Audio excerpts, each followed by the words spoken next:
لفي ضلال مبين صدق الله কারণ corona virus কোন সকলের জন্য বিপদ না, এটা মুমিন আল্লাহ ওয়ালাদের জন্য আল্লাহ প্রদত্ত এই সমস্ত মহামারী রোগ হাদিসের মধ্যে আছে, এটা মুমিনের জন্য রহমত। কাফের অমুসলিমদের জন্য আযাব,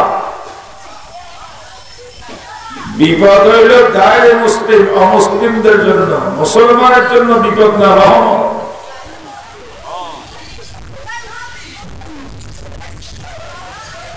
তবে আমি হাদিসের ব্যাখ্যাতে মুমিনের জন্য রহমত এই শব্দটার একটা ব্যাখ্যা আছে, বলবো নাকি? বলবো। ব্যাখ্যাটা এরকম, এই ধরনের বিশ্বব্যাপী মহামারী দেখিয়া আল্লাহর প্রতি বিশ্বাসী মুমিন মুসলিম বান্দারা যদি আল্লাহর সান্নিধ্য থেকে আল্লাহ মুখী থেকে বিপদ দেখিয়া যদি বিমুখ হইয়া যায়, এমন মুমিন যারা আছে তাদের জন্য মহামারী এটা আযাব। মহামারী দেখিয়া যারা গুনাহ ছেড়ে দিল, অতীতের কৃতকর্ম থেকে তওবা করল, বিশ্বাস করলো এটা পৃথিবীর কেউ সৃষ্টি করে না, এই মহামারী দিয়েছেন আমার আল্লাহ।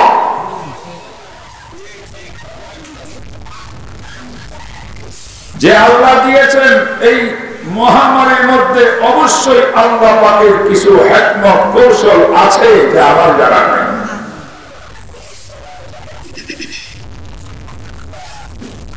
বিপদ দেখিয়া যদি মহামারী দেখে যদি আমি ঠিক হইয়া যাই, আমার পরিবার ঠিক হইয়া যায়, আমার ছেলে মেয়েরা ঠিক হইয়া যায়,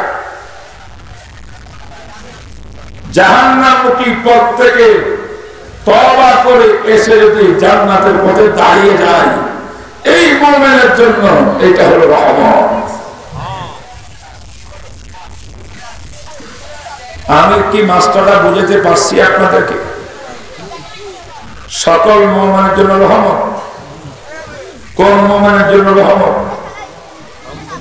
যারা এই জাতীয় মহামারী দেখিয়া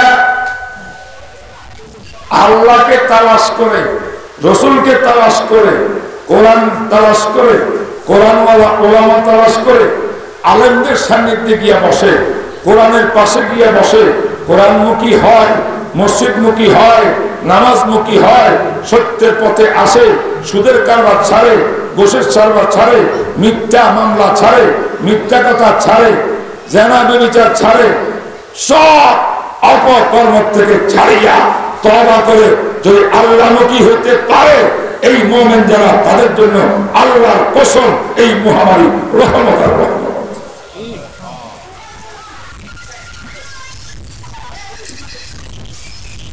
যাদেরকে করোনা ভাইরাসও সোজা করতে পারেনি, আসেনি এরকম মুসলমান, করোনা ভাইরাসকে উপলক্ষ করিয়া না জায়েজ কাজ আগে ছিল 10 আনা, বাড়াইয়া এটাকে 12 আনা বানাইছে, এমন লোক নাই?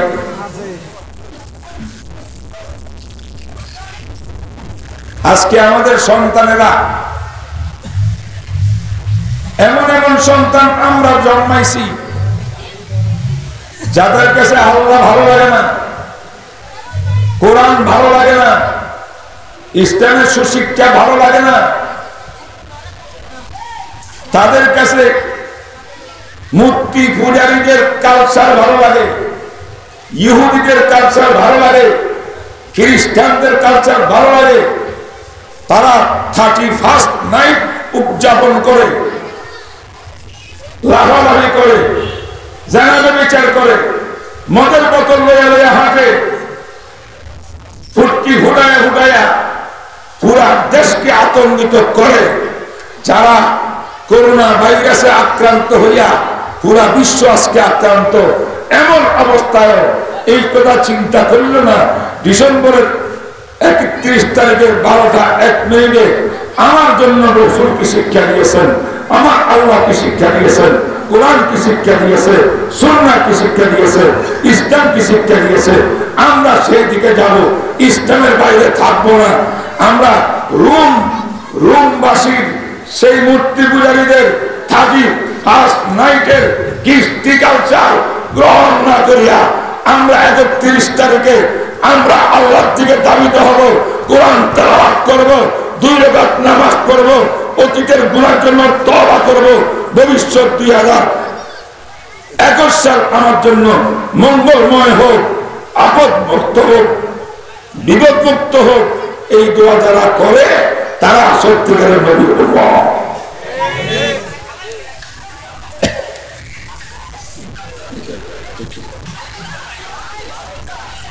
কথা ঠিক বললাম না ঠিক বললাম?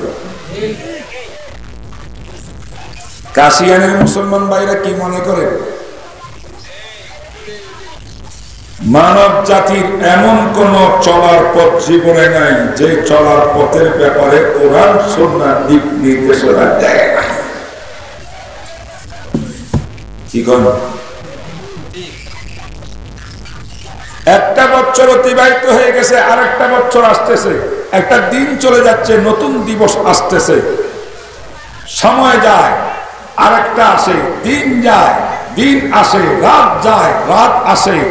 এই সমস্ত টাইমে আল্লাহর বান্দা মুসলমানদের করণীয় কি, পালনীয় কি, এই ব্যাপারে শরীয়ত কোরআন সুন্নাহ কোন দিক নির্দেশনা আহকাম বিধিবিধান দিছে কি দেয় নাই? দেয় নাই? দেয় নাই? কোরআন বলে ইখতারাবাতিন নাস ইখতারাবাত লিন-নাস হিসাবুহুম ওয়া হুম ফি গাফলাতিন মুরিদুন। সূরাতুল আম্বিয়ার প্রথম আয়াত। আমার আল্লাহ বলেন ইখতারাবাত লিন-নাস হিসাবুহুম,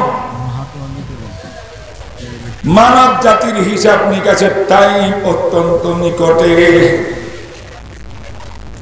একদম নিকটে। প্রত্যেকটি নারী পুরুষ প্রত্যেকটি মানুষের হিসাব নিকাশ হবে হবে হবে হবে না? ইখতারাবা লিন-নাস হিসাবুহুম, আমার আল্লাহ বলে ওয়া হুম ফি গাফলাতিন মুরিদুন। কিন্তু মানুষ তো বুঝে না, মানুষ গাফলতের মধ্যে রয়েছে। মানুষ তো দুনিয়া নিয়ে ব্যস্ত, খেল তামাশা নিয়ে ব্যস্ত, ফুর্তি আনন্দ নিয়ে ব্যস্ত, তার কোনো খবর নাই। বাস্তবতা হইল তার হিসাব নিকাশ কাছে আসছে। জনাবে রাসূল করিম সাল্লাল্লাহু আলাইহি ওয়াসাল্লাম তিনি উম্মতকে লক্ষ্য করে বলছেন, মান মাত ফাকাদ কামাত কিয়ামাতুহু, যে ব্যক্তি মৃত্যুবরণ করলো সেই মুহূর্ত থেকে তার কিয়ামত শুরু হয়ে গেল। আমার আপনার কিয়ামত কবে শুরু বলেন না? কথা বুঝেন না? মৃত্যুর সাথে সাথে কিয়ামত শুরু। কথা আমার না, বিশ্বনবীর কথা। মান মাত ফাকাদ কামাত কিয়ামাতুহু, যে ব্যক্তি যখন মরল তখন থেকে তার কিয়ামত আরম্ভ হইল। কিয়ামত আরম্ভ হওয়ার অর্থ হইল হিসাব নিকাশ সব আরম্ভ হয়ে গেছে। এই জন্য আল্লাহ পাক বলেন অতি সন্নিকটে তোমার হিসাব নেওয়া হবে। গাফলতে থাকো না। হিসাব আল্লাহর পক্ষ থেকে নেওয়ার আগে নিজের হিসাব নিজে করে করে ব্যাংক ব্যালেন্স তোমার তোমার হিসাব ঠিক রাখো, ব্যালেন্স শিট ঠিক রাখো, তাইলে তোমার হিসাব যখন শুরু হবে তখন আল্লাহর কাছে হিসাব দিতে কষ্ট হবে না। কি বলো? যে কোনো প্রতিষ্ঠানে, বড় বড় প্রতিষ্ঠানে হিসাব রক্ষক থাকে না? বছরে একবার অডিটররা আসে অডিট করার জন্য।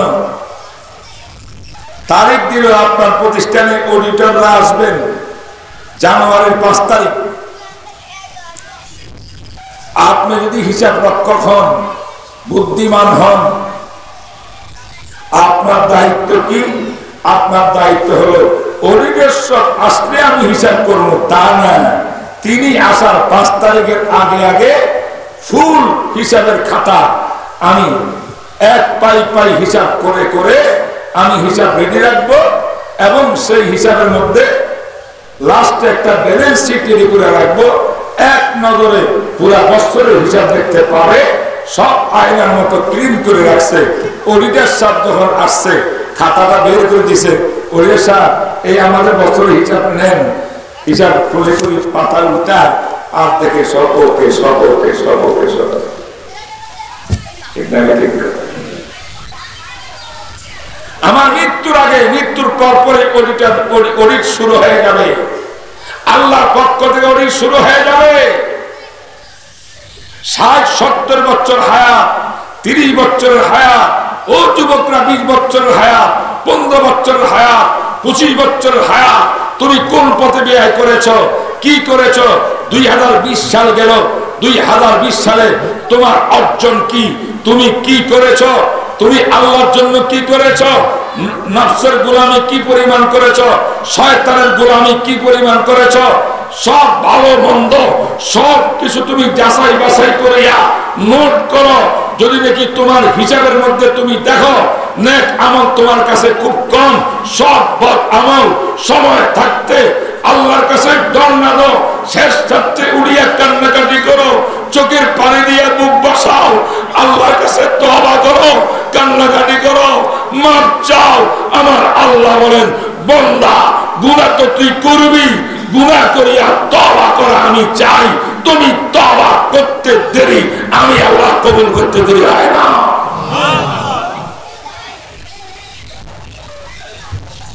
ঠিক না?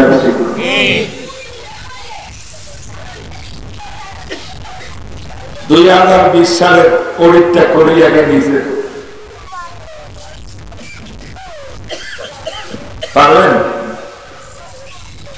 বিগত 1টি বছর গেছে, গতকাল বছরটা শেষ হয়েছে। গত জানুয়ারি থেকে ডিসেম্বর 31 পর্যন্ত আপনি কত টাকা ইনকাম করছেন? কোন পথে ইনকাম করেছেন? টাকা আসলো কোত্থেকে? কিভাবে? পথ কোনটা? জায়েজ না হারাম? হিসাব করেন। বিশাল অঙ্ক ওডির 1 বছরের ব্যাংক ব্যালেন্স, আপনার অর্জিত এই টাকা কোথায় কোথায় ব্যয় করছেন হিসাব করেন। আল্লাহকে খুশি করার পথে কি পরিমাণ ব্যয় করছেন, আল্লাহকে নারাজ করার পথে কি পরিমাণ ব্যয় করছেন। যদি আমি আর আপনি এই হিসাবটা আমরা রেডি করে ফেলি, কুল্লু নাফসিন যায়কাতুল মউত, যে কোন মুহূর্তে আমার মৃত্যু আসবে, মৃত্যু আসলে কিয়ামত শুরু হবে, হিসাব নিকাশ শুরু হবে। তাই মৃত্যুর আগে আগে প্রত্যেকে ব্যালেন্স শিট রেডি করিয়া রাখি। কথা ঠিক না? ঠিক বলে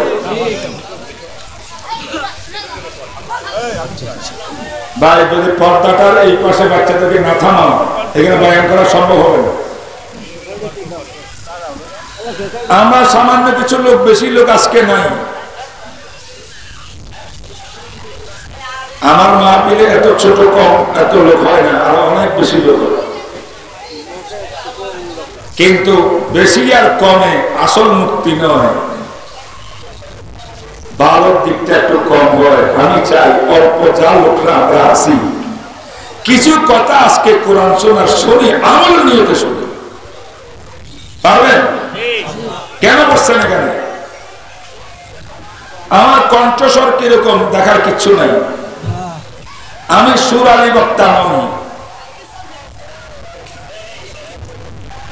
তবে দুই চারটি কথা কোরআন সুন্নাত থেকে বলি, যেটা আমার আর আপনার জন্য প্রতি মুহূর্তে প্রয়োজন। এই একটা বললাম, হে যুবক, খুশি আনন্দিত হয়েছ তুমি 2021 সাল পাইয়া, উৎফুল্ল হয়েছ, আনন্দ উৎসব করেছ।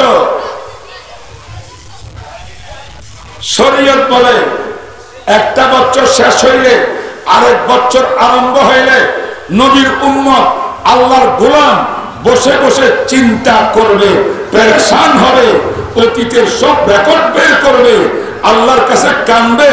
আল্লাহ, একটা বছর আমার হায়াত যদি 70 বছর হয়, 70 বছরের থেকে একটি বছর 365টা দিন আমার জীবনের ওয়াল থেকে 365টা পাথর খসে খসে পড়ে চুরমার হয়ে গেছে। এই পাথর আর ফিরে আসবে না, ইটাগুলো আর ফিরে আসবে না। 365 দিন আমার লাইফে জীবনে আমার ফিরে আসবে না। আমি কবরের দিকে রওনা হয়েছি, আমার জীবন সংকীর্ণ হয়ে আসছে, আমার হায়াত সংকীর্ণ হয়ে আসছে। বয়সে মনে হচ্ছে বড় হইতেছি, বয়সে মনে হচ্ছে বুদ্ধি হইতেছি, আসলে আমি দিন দিন কবরের দিকে রওনা হয়ে গেছি। ঠিক না? দেখি খলিফা ওমরকে চিনেন? ওমর ইবনে খাত্তাবের নাম শুনছেন না? নবীর সাহাবী হযরত ওমর। আল্লাহু আকবার। রাসূলুল্লাহ সাল্লাল্লাহু আলাইহি ওয়াসাল্লাম বিভিন্ন গুরুত্বপূর্ণ বিষয়ে গুরুত্বপূর্ণ সাহাবীদের সঙ্গে পরামর্শে বসতেন। এমন কোন পরামর্শ ছিল না যেখানে ওমর ছিলেন না, আবু বকর সিদ্দিক ছিলেন না। পরামর্শে বসলে রাসূলুল্লাহর সামনে সাল্লাল্লাহু আলাইহি ওয়াসাল্লাম পরামর্শ চাইলে উনি এমন এমন পরামর্শ দিতেন যে পরামর্শ নবীও মানতে পারতেন।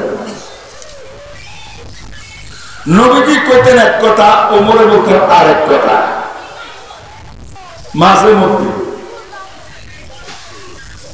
মাঝে মধ্যে। কিন্তু রাসূল তো মানলেন না। রাসূল আবু বকর সিদ্দিকের মতামত অনুযায়ী সিদ্ধান্ত দিলেন। ওমরের সিদ্ধান্ত সিদ্দিকে আকবরের বিরুদ্ধে, ভিন্ন রকম। রাসূল কয় এটা হবে না, এটাই ভালো। সিদ্ধান্ত হয়েছেন আমার আল্লাহ আরশে আজিম থেকে জিবরাইলকে কোরআন নিয়ে পড়া দিয়েছে। ও নবী আল্লাহ, ইয়া রাসূলুল্লাহ, আমার ওমরের প্রস্তাব ঠিক, ওমরের প্রস্তাব ঠিক, আমি আল্লাহ ওমরের পক্ষে আছি। কেমন? এরকম ঘটনা আছে 2 ডজনের বেশি। বুখারী শরীফের মধ্যে 17টা বয়ান হচ্ছে। কয়টা? 17টা। ছোট একটা বলি ওমরের পরিচয় দেওয়ার জন্য বলবো।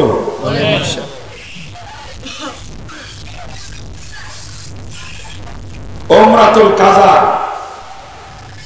7ম হিজরিতে আল্লাহর নবী সাহাবায়ে কেরামকে নিয়ে তাওয়াফ করতে গেছেন, উমরা করতে। 6ষ্ঠ হিজরিতে গেছিলেন। মক্কার মুশরিকরা বলছে যাইতে, ভিতরে যাইতে দেওয়া হবে না, কাবা শরীফের গেট বন্ধ। রাসূল বললেন আমি যাব। আবু জাহেল কাফের মুশরিকরা বলছেন যেতে দেওয়া হবে না। তখন আল্লাহর নবীকে আল্লাহ পাক ওহীর মাধ্যমে জানাইছেন, হুজুর বাড়াবাড়ি করি লাভ নাই, একটা সন্ধি চুক্তির মধ্যে এসে যান, এমন একটা সন্ধি করেন যে সন্ধির ভিতরে বাইতুল্লাহ শরীফের মান সম্মান নষ্ট হবে না, কোরআন সুন্নাহর মান সম্মান নষ্ট হবে না। এমন সিদ্ধান্ত প্রস্তাব দিলে এটা আপনি গ্রহণ করে নেন। এই সিদ্ধান্ত হইলে সন্ধি চুক্তির মাধ্যমে আমি আল্লাহ ইসলামকে বিজয় করিয়ে দেব।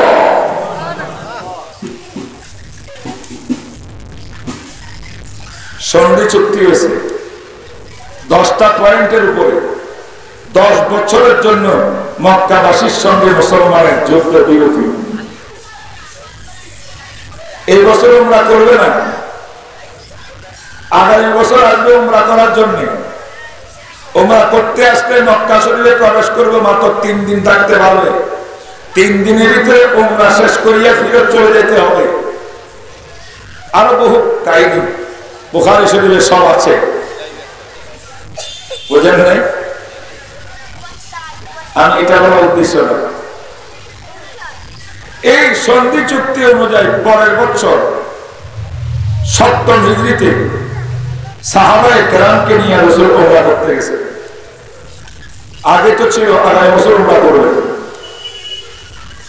তো উমরার প্রথম কাজটা হলো কাবা শরীফের চারপাশে তাওয়াফ করা, ঠিক না? ঠিক করা। আমার নবী তাওয়াফ করতে বের হইলেন সাহাবায়ে কেরামকে নিয়ে। ডান দিকে আবু বকর সিদ্দিক, বাম দিকে হযরত ওমর, অন্যান্য সাহাবীরা আশেপাশে আছেন। খানে কাবা তাওয়াফ করতেছেন, ওমরার জন্য তাওয়াফ। 1 তাওয়াফ করলেন, 2 তাওয়াফ করলেন, 3 তাওয়াফ। 3 তাওয়াফের পরে বাম দিকে তাকাই দেখে ওমরকে দেখা যায় না, বাকি সব আছেন। আল্লাহ নবী চিন্তা করে গেলেন, ওমরকে দেখা যাচ্ছে না কেন? ওমরকে তো সাথে নিয়েছিলাম।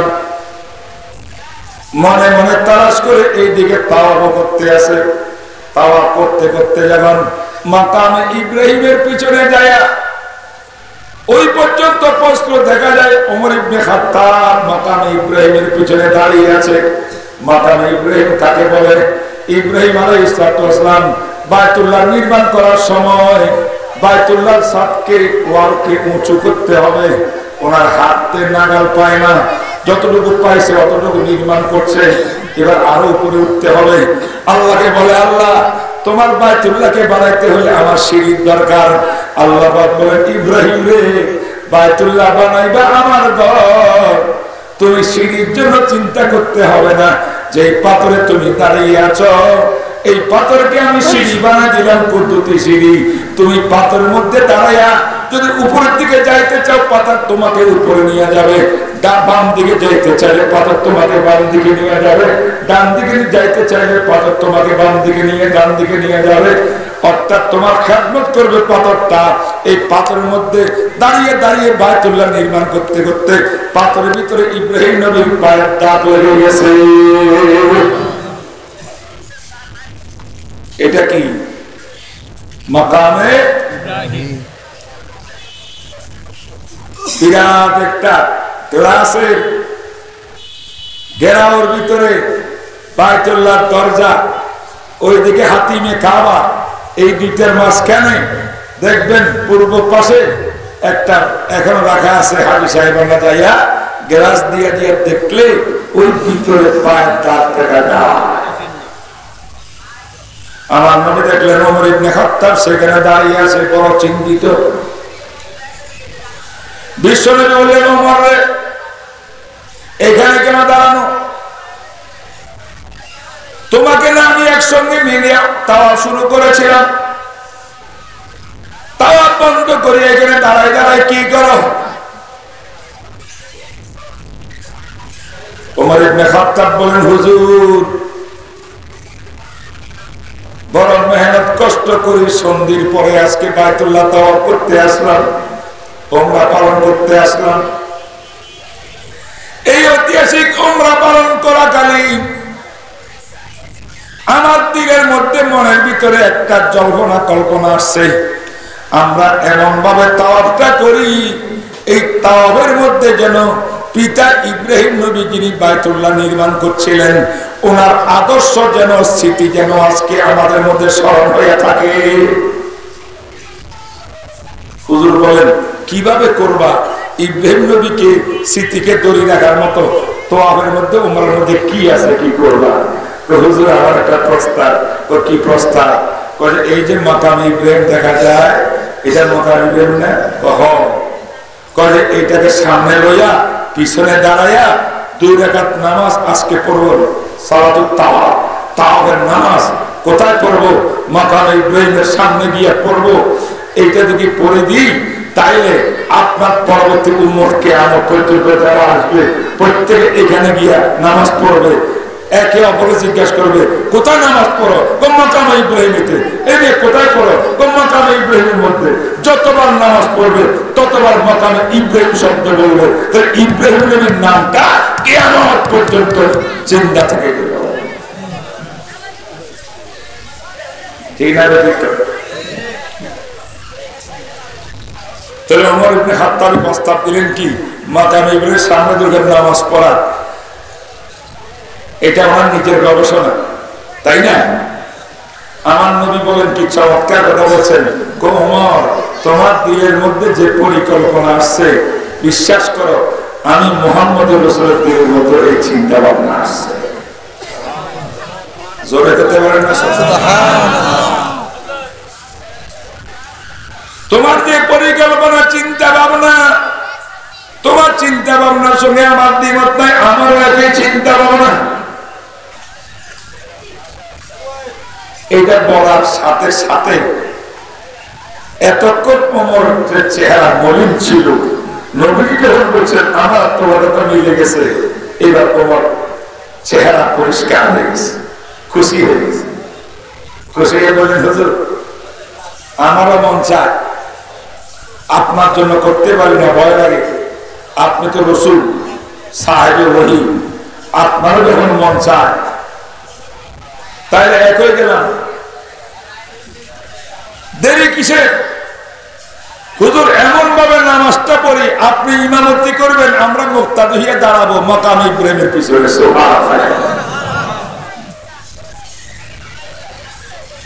সুবহানাল্লাহ ও মুসলমান নবীর উম্মত আমার নবী বলেন কি ওমর রে তুমি তো ইসলাম সম্পর্কে অনেক কিছু জানার তোমার অভাব শরীয়তের কোন বিধান কোন কাজ বিশেষ করে নামাজ বিশেষ করে কোন ইবাদত সাহাবীদের মন চাইলে করতে পারে না রাসূলের মন চাইলে করতে পারে না ইবাদত দেন মাবুদে যতক্ষণ পর্যন্ত আমাদের মাবুদ আল্লাহ পাক রব্বুল আলামিন 2 রাকাত নামাজ পড়তে না বলবে আমার মন চাইলে এটা পড়া যাবে না সুবহানাল্লাহ আমার দেশে তো বড় বড় পিসাবরা বসে বসে নতুন নতুন ইবাদত আবিষ্কার করে ঠিক না ঠিক হাদিসের বয়ানে দেখা যায় তাফসীরের ভাষ্য অনুযায়ী আমার রাসূলের মন চাইলে ইবাদত হবে না যতক্ষণ আল্লাহ পাক রব্বুল আলামিনকে ইবাদত হিসেবে স্বীকৃতি দিবে না এবার তো ওমর পেছে আটকে গেছে পাইছিলাম হারাই ফেললাম নবীজি পাই চাইলে না কি হবে না আমি তো চাইলে হবেই না তাহলে নামাজটা পড়া গেল না মনের আরজু পুরা হইল না আমার আল্লাহ বলেন জিবরাইল তাড়াতাড়ি আসো আমি আল্লাহ দেখতেছি মাকামে ইব্রাহিমের সামনে দাঁড়াইয়া আমার মাহবুব নবী এবং ওমর ইবনে খাত্তাব যারা করতেছে তর্ক বিতর্ক করতেছে উভয় চাই মাকামে ইব্রাহিম পিছনে নামাজ পড়তে পারে না আমি আল্লাহর জন্য আমি ওয়ালার দিনে চাই পারে না জিবরাইল তুমি তাড়াতাড়ি যাও ওই জায়গাতে দাঁড়ানো থাকা অবস্থায় কোরআনের আয়াত নিয়ে দাও কোরআন শরীফের আয়াত নাযিল হয়ে গেল আমার আল্লাহ বললেন ওয়াত্তাখিযু মিন মাকামি ইব্রাহিম মুসাল্লা সুবহানাল্লাহ হে নবী নবীর উম্মতগণ তোমরা সবাই মাকামে ইব্রাহিমকে মুসাল্লা বানাও নামাজের স্থান বানাও অর্থাৎ 2 রাকাত নামাজ পড়ো তাহলে বোঝা গেল আমার ওমর ইবনে খাত্তাব যা চাইছিলেন যে আরজু করছিলেন আমার আল্লাহ কোরআনের আয়াত নাযিল করিয়া সে আরজু পূরণ করল না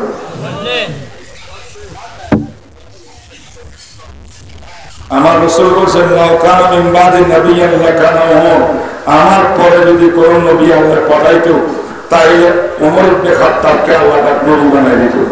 সুবহানাল্লাহ বলেন। যেহেতু লা নবিয়্যা বাদি, আমার করে কোন নবী আসবে না, আমি শেষ নবী, সর্বশ্রেষ্ঠ নবী, তাই ওমর নবী হইতে পারলো না। আমি যদি শেষ নবী না হইতাম, খাতামুন নবী না হইতাম, ওমরকে আল্লাহ পাক নবী হিসেবে দুনিয়াতে প্রেরণ করতেন। এই আমার নবীর ঘোষণা দুঃখজনক হইলেও সত্য।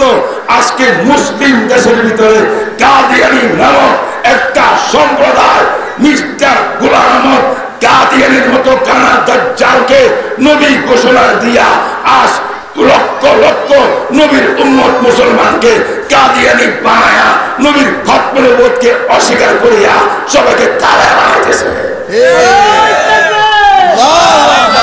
ইসলামের শত্রুরা হুঁশিয়ার সাবধান, ইসলামের শত্রুরা হুঁশিয়ার সাবধান। নারায়ে তাকবীর। মনে রাখবেন কাদিয়ানী সম্প্রদায় কাফের। যারা কাদিয়ানীকে কাফের বলবে না তাদেরও ঈমানের সন্দেহ। আমার রাসূল পরিষ্কার বলছেন, লাউ কানা মিন বাদি নাবিয়্যান লাকানা উমর। বন্ধুরা, এই উমরের কথা বলতেছে, মনে আছে তো? মনে নাই উমরটাকে? উমরের তখন প্রশংসা করতে হবে। উমর ইবনে খাত্তাব খলিফাতুল মুসলিমিন হওয়ার পরে মসজিদে নববীর মিম্বরে দাঁড়াইছেন জুমার দিনে। 22 লক্ষ বর্গ মাইল বিশ্বের প্রেসিডেন্ট খলিফাতুল মুসলিমিন ওমর, যে ওমরের যুগে সিংহ, বাঘ আর বকরি একসঙ্গে পানির মধ্যে নামিয়ে পানি পান করে। বাঘ কোন বকরির উপরে হামলা করে না, বকরিও বাঘকে ভয় পায় না। এমন সুবিচার ইনসাফ প্রতিষ্ঠা করছেন সমাজের মধ্যে, দেশের মধ্যে। दुनिया है अदालत में तेरा नाम रहेगा, दुनिया है अदालत में तेरा नाम रहेगा, फारूक तेरे नाम पे इस्लाम रहेगा, फारूक तेरे नाम पे इस्लाम रहेगा। फारूक, उमर फारूक, अल्लाह अकबर। তিনি মিম্বরে দাঁড়াইছেন, মিম্বরে দাঁড়িয়ে জাতির উদ্দেশ্যে ভাষণ দিয়েছেন। অনেক ভাষণ মূল্যবান। মুয়াত্তা মালিক, মুসান্নাফ ইবনে আবি শাইবা আর বিভিন্ন হাদিসের কিতাবে ওনার ভাষণটি বহুত লম্বা ভাষণ দিয়েছেন, অনেক লম্বা বক্তব্য। তার মধ্যে একটি বক্তব্য আমি আপনার সামনে একটা বাক্য উচ্চারণ করতেছি। তিনি সেই বক্তব্যের মধ্যে বলছেন, হাসিবু আনফুসাকুম ক্বাবলা আন তুহাসাবু ওয়াজিনুহা ক্বাবলা আন তুযানু। হে নবীর উম্মত মুসলমান, খলিফাতুল মুসলিমিন বলেন, হাসিবু আনফুসাকুম ক্বাবলা আন তুহাসাবু। মৃত্যুর পরে আল্লাহর পক্ষ থেকে তোমার জীবনের হিসাব নিকাশ শুরু হওয়ার আগে, তোমার আমলের পরিমাপ শুরু হওয়ার আগে, বান্দা, আল্লাহর বান্দা, তুমি দুনিয়ার ভিতরে তোমার আমলের মাপজোক করো, জীবনের সময়ের হিসাব নিকাশ করো। হিসাব নিকাশ করিয়া তুমি ব্যালেন্স শিট রেডি করিয়া রাখো, যাতে মৃত্যুর পরে আল্লাহ যখন যাবে ফেরেশতার মাধ্যমে যাওয়া মাত্র তুমি ক্লিন হিসাব দিতে পারো।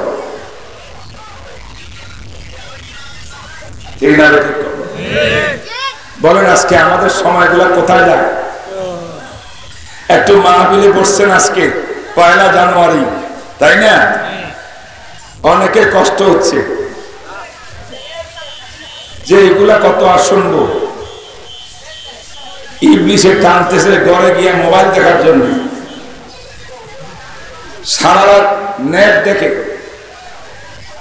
যুবকও দেখে, যুবতীরা দেখে, বুড়ারাও দেখে। কি বলেন, ঠিক না ঠিক? আপনাদের এলাকার খবর জানি না, আমি আমার ছোটবেলায় দেখেছি আমার বাড়ি ঘরে, আমাদের ঘরে কোনো মেয়ে যদি যুবতী হয়, বিয়ে উপযুক্ত কাছাকাছি হয়, তখন মেয়েকে ফুলের মতো মায় সঙ্গে রাখে। আম্মা কোনদিন যুবতী মেয়েকে বাদ দিয়া কোথাও বেড়াতে যায় না, মেয়ে ছাড়িয়া মেয়েকে একা থাকতে দেয় না। রাত্রে এক বিছানা থাকে, একসঙ্গে খাওয়া দাওয়া করে একসঙ্গে এদিক থেকে যাওয়া হলে যায়। বলো মায়ের সবচেয়ে কন্ট্রোল মেয়ের উপরে, যাতে এই মেয়েকে নিয়ে কারো কুদৃষ্টি মেয়ের প্রতি না পড়ে। ঠিক না? ঠিক করে। বর্তমান দুনিয়ার মধ্যে কি চলতেছে জানেন? ভালো করে জানবেন। এখন মেয়ে তো শিক্ষিতা, আগে তো মেয়েরা এত শিক্ষিত ছিল না।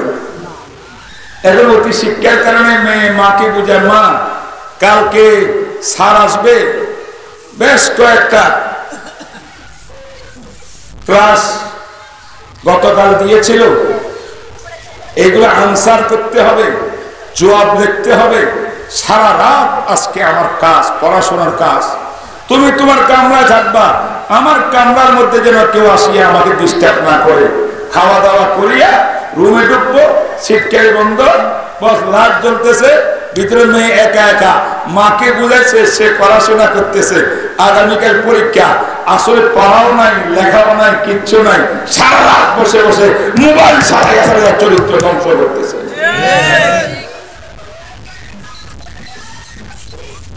ঠিক না? ফেসবুকের মধ্যে ছবি দেখে দেখি কার সঙ্গে কথা বলা যায়, কাকে নম্বর দেওয়া যায়, কার সঙ্গে প্রেম করা যায়, এই যে সমস্যা। রাগ করবেন না, এটার জন্য আমার মেয়ে দোষী না। এই আমার মেয়ে ছেলে যুবক যুবতীর জন্য 1 নম্বর দোষী হবো আমরা পিতা মাতারা। ঠিক নেবে? ঠিক করে। আমরা তাদেরকে সুশিক্ষা দিতে পারি নাই। তারা আধুনিক সভ্যতার দিকে ধাবিত হয়ে ইসলাম ঈমান হারাচ্ছে, আখলাক চরিত্র হারাচ্ছে। সব বিধর্মীদের কৃষ্টি কালচারে তাদেরকে গ্রাস করে ফেলছে। জানে না নামাজ, নামাজের কোনো খবর নাই, কোরআন শরীফ তেলাওয়াতের খবর নাই, তাসবিহ তাহলিল তো নাই। বড়দের মা বাপকে মানার কোনো ব্যবস্থা নাই, মাকে মানে না, বাপকে মানে না, মুরব্বী মানে না। মেয়ে ছেলেরা বলে পিতা মাতা আগের লোক, ওল্ড মডেলের লোক, আমরা নিউ মডেলের লোক। আমাদের বর্তমান আধুনিক বিশ্ব, আমার আব্বা কি জানবে, আম্মা কি জানবে, এরা সব বাতিল হয়ে গেছে। আমাদের আমরা মন মতো চলবো, মন মতো যাবো, স্কুলে যাব, কলেজে যাব, মন মতো আসবো, যেখানে ইচ্ছা সেখানে যাব, এরকম যেখানে ইচ্ছা সেখানে যাবো বলতে বলতে বলতে একদিন 10টির মতো বেঈমান হইয়া বলবে আমার দেহ, আমার সিদ্ধান্ত, যাকে ইচ্ছা তাকে দেব। নাউজুবিল্লাহ। এই চলতেছে সমাজে।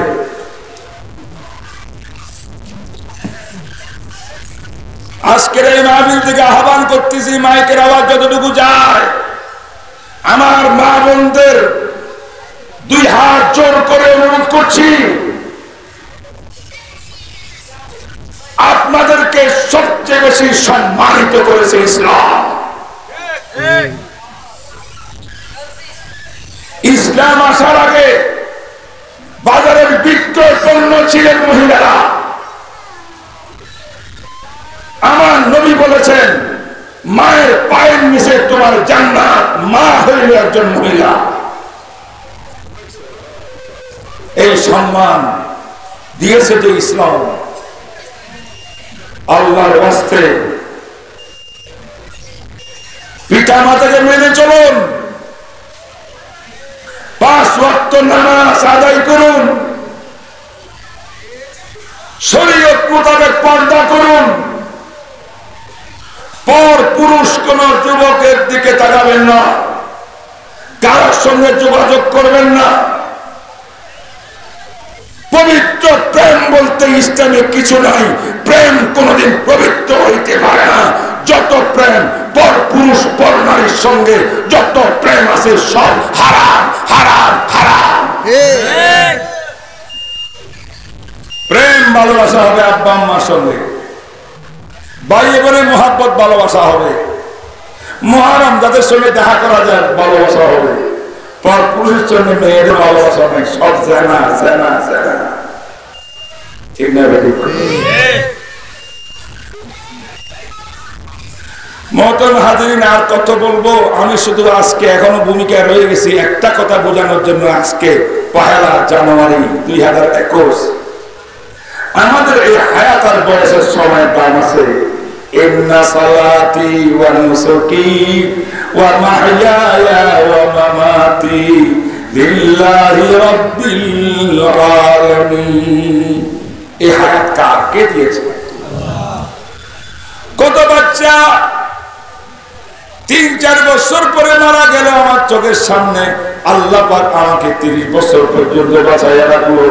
কত কিশোর মারা গেল, কত শিশু মারা গেল, কত যুবক আমার সঙ্গে মারা গেল, আমার ছোট ছোটরা মারা গেল। আল্লাহ পাক আমাকে হায়াত দিয়ে রাখছেন। এই হায়াত দিয়েছেন কে? আল্লাহ দিয়ে হায়াত আর সময়কে কাজে লাগাইতে হবে আল্লাহর জন্য। 2টা কাজ করতে পারবেন। আমি মাস্টার বলে দিচ্ছি আমার বন্ধুরা, এই সমস্ত কথা সব বয়ানে মানুষরা বলে না। 2টা কাজ, আমার আপনার হায়াত, মাল সম্পদ বিনিয়োগ হবে, খরচ হবে, সময় খরচ হবে 2 পথে।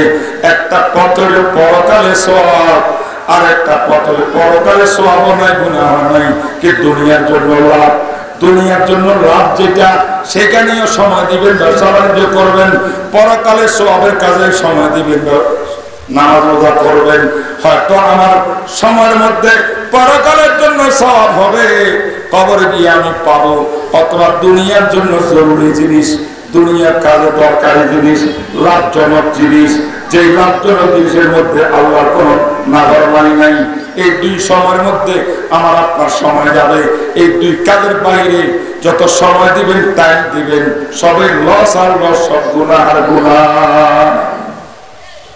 কথা বুঝে আসছে? কথা বুঝে আসছে? 2টা কাজ মুসলমানের জন্য করণীয়। একটা কাজ, এমন একটা কাজ যে কাজটা করলে আমি পরকালে আমার আল্লাহ আমার আমলনামায় সওয়াব দিবেন। ঠিক আছে না? এটা দেয় ভালো। আরেকটা কাজ হলো, পরকালে সওয়াব তো নাই, সওয়াবও নাই, গুনাহ নাই, কিন্তু দুনিয়াতে এই কাজটা করলে দুনিয়ার লাইনে আমি অগ্রগণ্য হব, লাভজনক হব, শান্তিতে জীবন যাপন করতে পারবো, ছেলে মেয়েকে মানুষ করতে পারবো, বাড়িঘর করতে পারবো, আমি সুন্দরভাবে জীবন যাপন করতে পারবো।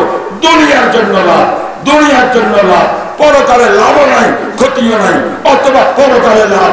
এই 2 কাজে আমার সময় যাবে, আমার টাইম যাবে, আমার হায়াত যাবে, আমার অর্থ সম্পদ বিনিয়োগ হবে। এই 2 কাজের বাইরে আমার টাকা ব্যয় করা, এটা হারাম না জায়েজ, এবং সময় যাবে না জায়েজ। বড় তো গুরুত্বপূর্ণ মাস্টার বলছি, জানি না আপনারা বুঝছেন কিনা। কয়টা কাজ করবো আমরা? 31st নাইটে আমাদের ফলাফল যা কিছু করলো গতকাল রাত্রে, হায়রে ঢাকা শহরের অবস্থা, ভার্সিটিতে গলিয়ে গলিয়ে, গুলশান, বনানী, বাড়িধারা, হায় হায়, যুবক যুবতীরা গাড়ি নিয়ে বের হয়েছে। তারপরে এক একজনের কাছে এক এক জিনিস, এটা সেটা, পুলিশ বেকায়দা পড়ে গেছে, পুলিশ কন্ট্রোল করতে পারতেছে না, বিরাট ব্রেকেট দিয়েছে, একটা একটা গাড়ি চেক করে গোসলে ঢুকাতেছে। আমি মাহাবীর করতে আসতেছি, আমি বিপদে পড়ে গেছি, বিরাট লম্বা লাইন। ঘটনা কি আজকে এই অবস্থা কা? প্রত্যেকটি বিল্ডিং এর উপরে লাইট জ্বলতেছে, তারা রেডি হচ্ছে, 12টা 1 মিনিটে রেডি, 12টা 1 মিনিট তারা ঠিক করবে। হায় হায়, বড় বড় 5 স্টার হোটেল গুলা বুকিং হয়ে গেছে, সেরাটন হোটেল বুকিং। প্রেমিক প্রেমিকা যায়, যাইয়া মদ জুয়া করে, জেনাবে বিচার করে। এই সমস্ত 31st নাইটের ভিতরে বাংলাদেশের ইতিহাসে কত নারী দর্শিতা হয়েছে, কত নারীর ইজ্জত লুণ্ঠন হয়েছে মদ জুয়া করতে করতে। খোদার কসম, এই সমস্ত 31st নাইট করা খ্রিস্টানদের কালচার, এটা মূর্তি পুরের কালচার, মুহাম্মদ রাসূলের তরিকার মধ্যে নাই নাই না।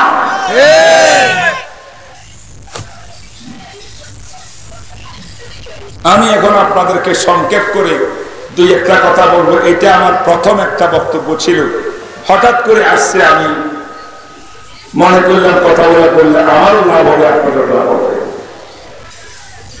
আমি একটা আয়াত শরীফ তেলাওয়াত করছি, সূরা জুমা আয়াত নম্বর 2। এই আয়াতের মধ্যে আমার আল্লাহ আমাদের বিশ্বনবী মুহাম্মদুর রাসূলুল্লাহ সাল্লাল্লাহু আলাইহি ওয়াসাল্লামের কতগুলো দায়িত্ব বন্টন করছেন। আল্লাহ বন্টন করছেন নবীর দায়িত্ব, বলে সুবহানাল্লাহ। আল্লাহ নবীকে কিসের দায়িত্ব দিয়েছেন? কিসের দায়িত্ব?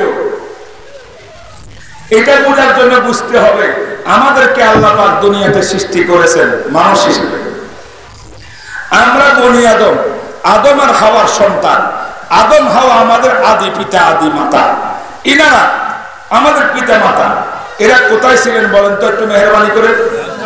জান্নাতে ছিলেন। তাহলে আপনার আর আমার আদি পিতার আসল বাড়ি যদি জান্নাত হয়, তাহলে আমরা যারা সন্তান আছি বনি আদম, আমাদের আসল বাড়ি কোথায়? বুঝছেন এটা? বুঝছেন এটা? আমাদের আসল বাড়ি কোথায়? জান্নাত। আল্লাহ পাক বলেন জান্নাত তো দেব, আসবা, একটা পরীক্ষা দিয়ে আসবা। পরীক্ষার হল হিসাবে আল্লাহ পাক দুনিয়াতে পাঠাইছে 60, 70, 100 বছরের জন্য। সেখানে পরীক্ষা দিয়ে আসো। ওগো আল্লাহ, দুনিয়াতে তো আসলাম, আপনি পাঠাইলেন, পরীক্ষা কিসের? আমার প্রশ্ন কি, জবাব কি, পরীক্ষার হল কোনটা, কি করব? আমার আল্লাহ বলেন হে দুনিয়ার মানুষ, হে দুনিয়ার মানুষ, তোমাদেরকে আমি দুনিয়াতে প্রেরণ করছি। ওয়ামা খালাকতুল জিন্না ওয়াল ইনসা ইল্লা লিয়াবুদুন। আমি আল্লাহর গোলামি করার জন্য, আমি আল্লাহর গোলামি ছাড়া কাউকে মানবা না, এই জন্য পাঠাইলাম। কিন্তু তোমাকে ডিস্টার্ব করার জন্য, আমার গোলামির থেকে ছিনাইয়া শয়তানের গোলাম বানাবার জন্য আমি দুইটা জিনিস দুনিয়াতে সৃষ্টি করে রাখছি তোমাদের জন্মের আগের থেকে। একটার নাম মিস্টার ইবলিস। ইবলিসের কাজ তোমাকে আল্লাহর গোলামির থেকে ছাড়াইয়া শয়তানের গোলাম বানানোর জন্য, জাহান্নামী বানানোর জন্য এই শয়তান তোমার পিছনে লাগাই রাখছি আমি। এই এক। 2 নম্বর, একটা নফসে আম্মারা আছে আমার আপনার হাড়ের কলিজার নিচে, একটা সূক্ষ্ম একটা জিনিস, এটাকে নফসে আম্মারা বলে। এটার নাম মনের অবৈধ চাহিদা, অর্থাৎ যেটা করণীয় নয়, গুনার কাজ, এই হুস্তাইয়া আপনাকে গুনার মজা দেখাইয়া দেখাইয়া গুনাহ করাবে এখানে বসে বসে। এটার নাম নফসে আম্মারা, এটার নাম নফসে আম্মারা। এই দুইটা জিনিস আল্লাহ দুনিয়াতে আমার আর আপনার পিছনে লাগাইছে। একটা আমার দেহের ভিতরে, একটা দেহের বাইরে মিস্টার ইবলিস বসবাস করে, তার সঙ্গে যোগাযোগ কিন্তু আমার রন্ধে রন্ধে রগে রগে আমার ভিতরে সে প্রবেশ করতে পারে। দুশ্মন কয়টা? হে মুসলমান ভাইরা, হে নবীর উম্মত, নবীর আশিকরা, ভালো করে কথাগুলো বুঝেন। আমার আপনার বিশ্বের সমস্ত আল্লাহর বান্দাদের মানুষের দুশ্মন কয়টা? 1 নম্বর দুশ্মন মিস্টার ইবলিস, 2 নম্বর দুশ্মন এখানে বসার নফসে আম্মারা। আল্লাহ বলেন তোমাকে পরীক্ষার জন্য পাঠাইছি, আমি দুনিয়ার মধ্যে পাঠাইছি আমার গোলামি করার জন্য। আমি এখন দেখতে চাই তুমি আমার গোলামি করো নাকি মিস্টার ইবলিসের গোলামি করো, তুমি আমি আল্লাহর গোলামি করো নাকি নফসে আম্মারা গোলামি করো। আমি এই দুইটার মধ্যে পরীক্ষা নিতে চাই। যদি আমার গোলামি করো সোজা সিরাতে মুস্তাকিম জান্নাতে চলে যাবে, আর যদি ইবলিস আর নফসে আম্মারা গোলামি করো তোমাকে টেনে হেসে জাহান্নামে নিক্ষেপ করা হবে। এটা পরীক্ষা। বুঝেন না ভাই? বুঝেন না আপনার বিষয়টা? ঠিক না বেটি? আসলে দুটা শত্রু আমাদের। এখন কষ্ট হইলে আল্লাহ মহা বিপদে ফেলাই দিলেন। ইবলিসকে বানাইছেন আপনি, আমার পিছনে লাগাইছেন আপনি, আবার নফসে আম্মারা এইখানে বসাই দিয়েছেন আপনি। এখন আপনি আমাদেরকে এত আদর দয়া মায়া করি আমাদেরকে বানাইয়া শত্রুর কবলে ফেলাই দিলেন কেন? আমরা শত্রুর থেকে মুক্তি পাবো কেমনে? আমার আল্লাহ বলে কেমনে পাবা জানো? আমিও 2টা বন্ধু বানাইছি তোমার, এই 2 বন্ধুর কথা শুনবা, শত্রুর থেকে মুক্তি পাইবা। এই বন্ধুর সঙ্গে বিরোধিতা করবা, শত্রুর কবলে পড়িয়া জাহান্নামে যাবে। মনে বুঝতেছে না? কষ্ট হইতেছে? আওয়াজ কি অস্পষ্ট হচ্ছে? আমার আওয়াজ আজকে বসা, কিন্তু এই জন্য একটু কষ্ট হতেই পারে বুঝতে। আল্লাহ 2টা বন্ধু দিছে, সত্য 2টাতে বুঝছেন? বন্ধু দিছে 2টা। কি কি? তাদের যাকুম মিনাল্লাহি নূরুন ওয়া কিতাবুম মুবিন। আর আল্লাহ বলেন আমি আল্লাহ আসমান থেকে, আমি আল্লাহ একজন নবী পাঠাইছি, একজন নবীকে আমি নবুয়ত দান করেছি ফেরেশতার মাধ্যমে, ওনাকে আমি আলোকিত বানাইছি। উনি হলেন নূর, ওনার জীবনটা হলো নূর, আলোকিত, ওনার চলাফেরা আলোকিত, ওনার সমাজ ব্যবস্থা আলোকিত, ওনার রাষ্ট্রীয় ব্যবস্থা আলোকিত, ওনার পারিবারিক ব্যবস্থা আলোকিত, ওনার ব্যক্তি জীবন আলোকিত। এই জন্য তার নাম রাখছে নূর। এই নূর আমার নবী হলো 1 নম্বর তোমার বন্ধু, আর একটা হলো কিতাবুল মুবিন 30 পারা কোরআন। আমার নবীর উপরে যে 30 পারা কোরআন নাযিল করেছি, এই কোরআন শরীফ হলো তোমার দুইটা আরেক বন্ধু। বন্ধু কয়টা? আজকে বন্ধুকে শত্রুকে চিনি নেন। 24 ঘন্টা আমার শত্রু কেডা, আমার বন্ধু কেডা বুঝে নেন। আমার শত্রু হলো ইবলিস, আমার শত্রু হলো নফসে আম্মারা, মনের অবৈধ চাহিদা। আর আমার বন্ধু হলো দুইটা, 1 নম্বর বিশ্বনবী এবং রাসূলুল্লাহ, আর একটা হলো কিতাবুল্লাহ। বুঝতে পারছেন? কথা আমি সংক্ষেপ করব। আপনাদের বেশি লম্বা ওয়াজ শুনে মনে হয় এই দেশে অভ্যাস নাই। আমি অনেক লম্বা লম্বা বয়ান করি, অনেক রাত পর্যন্ত, বেশি রাত না, 11টা 12টা পর্যন্ত, এর বাইরে নয়। আমি সংক্ষেপে ছেড়ে দেবো আপনাদেরকে। অনেক ঠান্ডা করতেছে, আমার কথাগুলো বক্তব্য না বুঝলে আমার এখানে আশায় বৃথা গেল। আমি দুটা কথা বলেছি। কি কথা? আল্লাহ পাক দুনিয়াতে মানুষকে পাঠাইছেন কেন? পরীক্ষার জন্য। ঠিক না ঠিক বলেন? উদ্দেশ্য কি? উদ্দেশ্য আল্লাহর গোলামি করা, আল্লাহর কথা মেনে চলা। ঠিক না? আল্লাহর গোলামি করার জন্য পাঠাইলেন, পাঠাইয়ে পরীক্ষার মধ্যে ফেলে দিলেন। 2 বন্ধু আর 2 শত্রু। আল্লাহ কয়, এখন তোমাকে তো আমি মস্তিষ্ক দিয়েছি, ব্রেন দিয়েছি, তোমাকে জ্ঞান দিয়েছি, তোমার ইচ্ছাকে, তোমার ব্রেনকে তুমি খরচ করিয়া কোন পথে যাইবা? বন্ধুর পথ না শত্রুর পথ? কোরআনের পথ না ইবলিসের পথ? রাসূলের পথ না নফসান মারার পথ? কোন পথ ধরবা? এটার উপরে তোমার জান্নাত জাহান্নাম দেওয়া নির্ভর করে। তাই এই নবীর উম্মতেরা, এই দুনিয়ার মুসলমান ভাইয়েরা, আমার আল্লাহর এই ঘোষণা পরে আল্লাহর কসম, আল্লাহর কসম, আমার আপনার জন্য নবী ছাড়া নাজাতের কোনো পথ নাই, কোরআন ছাড়া নাজাতের কোনো পথ নাই। এই দুইটা আমাদের বন্ধু। যারা কোরআন সহ্য করতে পারে না, নবী সহ্য করতে পারে না, তারা বন্ধুকে সহ্য করে না। যারা বন্ধুকে সহ্য করে না, তারা শত্রুর গোলাম, ইবলিসের গোলাম, নফসে আম্মারের গোলাম, তারা জাহান্নামী।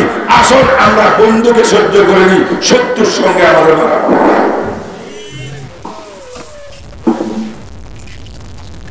কথাটাকে বুঝাতে পারছি? কোন দিকে যাবেন? বন্ধুকে। এই জন্য বন্ধু, আমাদের বন্ধুকে, রাসূলকে দুনিয়ার মধ্যে প্রেরণ করিয়া আমার আল্লাহ বলে কর্মসূচি দিচ্ছি, কর্মসূচি। ওগো বিশ্ব নবী, যে দুনিয়াতে আপনাকে প্রেরণ করতেছি, সেই দুনিয়ার ভিতরে সমস্ত শিরকের আড্ডা, মূর্তি পূজার আড্ডা, কুইর পূজার আড্ডা, কবর পূজার আড্ডা, ঠিক না ঠিক? পুরা আরব বিশ্বের মধ্যে শিরিক আর শিরিক। একটা সুপ্রিম পাওয়ার আছে, রোম সম্রাট হিরাক, তার বাদশা। রোম সম্রাটের পুরা বিশ্বটা হইল তারা খ্রিস্টান। আর একটা সুপ্রিম পাওয়ার হলো পারস্য সম্রাট, তারা হলো অগ্নি পূজারী আর নক্ষত্র পূজারী। নক্ষত্র পূজারী পারস্য সম্রাট, তারাও মুশরিকের দল। রোম সম্রাট, তারা হলো খ্রিস্টান, 3 খোদায় বিশ্বাসী। ঠিক না ঠিক বলেন? 3 খোদায় বিশ্বাসী, এরাও মুশরিকের দল। পুরো আরব জাহানটা শিরকের দল, মূর্তি পূজার দল।